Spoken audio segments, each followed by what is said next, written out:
La manne, le pain que l'Éternel nous donne pour nourrir notre foi.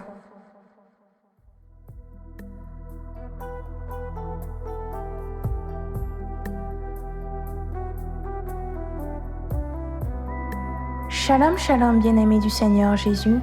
J'espère que tu vas bien. Bienvenue à ton moment de partage de la parole de Dieu. Nous prions le Saint-Esprit que le message de ce jour porte du fruit en toi et que ce fruit demeure au nom de Jésus-Christ de Nazareth.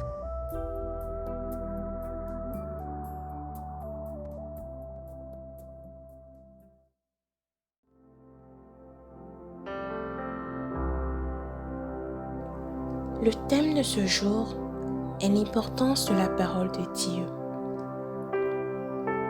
En tant que chrétiens, nous sommes héritiers de Dieu et co-héritiers de Christ, comme nous le dit Romains en chapitre 8, verset 17.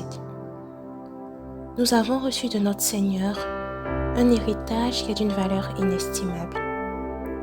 Et cet héritage, c'est sa parole qui est la Sainte Bible. Mais combien sommes-nous chrétiens ayant compris l'importance de cette parole?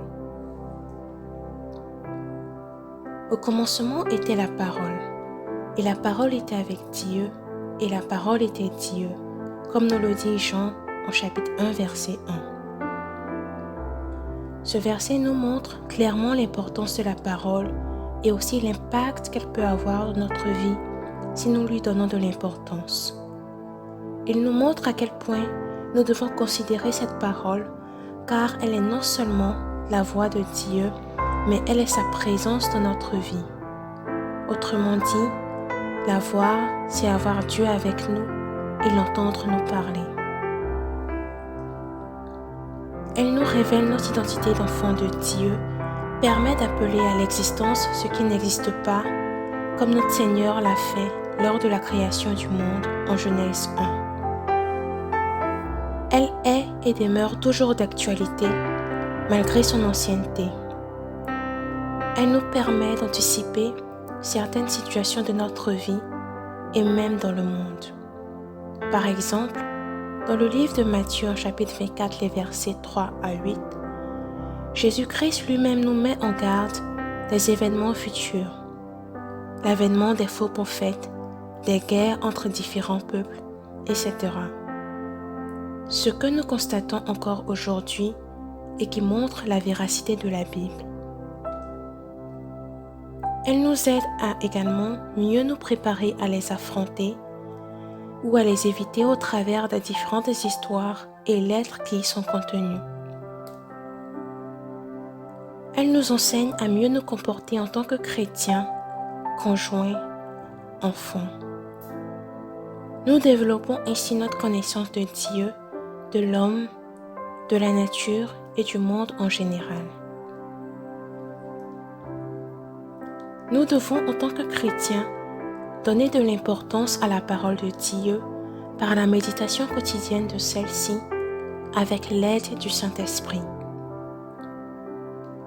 La méditation de la parole nous permet de communiquer avec Dieu, de mieux le connaître pour une bonne marche avec lui et de recevoir aussi des conseils pour notre vie en général.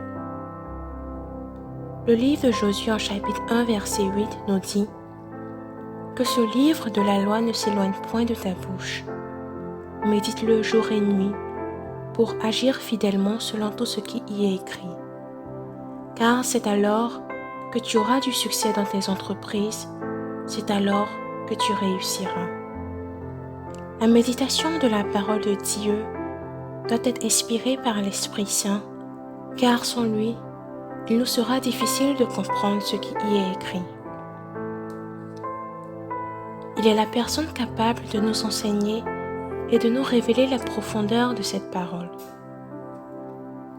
Par la méditation de la parole, l'Esprit Saint nous communique les pensées de Dieu. C'est pourquoi la méditation doit se faire au quotidien pour rester toujours en contact avec notre Seigneur et développer une intimité avec lui. Puisse Dieu nous accorder la grâce de méditer sa parole au quotidien avec l'aide de l'Esprit Saint.